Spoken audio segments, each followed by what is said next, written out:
साथीहरु good morning. Guwahati cross गरेर शिलङ तर्फको बाटो उकालो लागिँदैछ।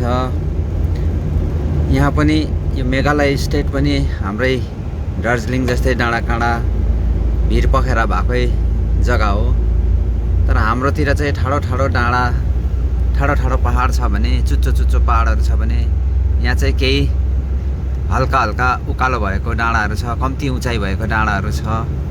अनि यहाँनिर देख्नु हुँदैछ बाटोको किनारमा केराका झ्याङहरू, सुपारीका रुखहरू, यहाँको फसलहरू यस्तै हुँदो छ। बेसी मात्रामा सुपारी, अनारस यस्ता कुराहरू यहाँ खेती गर्दछ। अलिक पल्लोपट्टि गयो भने धान खेतीहरू पनि छ।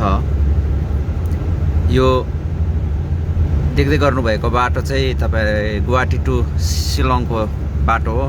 यसको नाम जीएस रोड भनिन्छ। 4 लेन छ, फराकिलो बाटो छ। यस्तै छ। यो यात्रामा छु तसर्थ तपाईँहरूलाई पनि यसो जानकारी गराइहेरेको। यो बाटो छेउछेउमा सानो झुप्पडपट्टीहरू पनि देख्दैछ हाम्रोतिर जस्तै। तर हाम्रोतिर जस्तो बाटो मिच्ने काम चाहिँ यहाँ भएको छैन।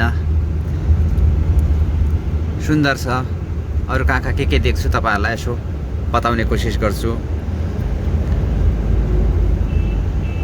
सबैजनालाई फेरि पनि शुभ बिहानी, शुभ दिनको मङ्गलमय शुभकामना। By by.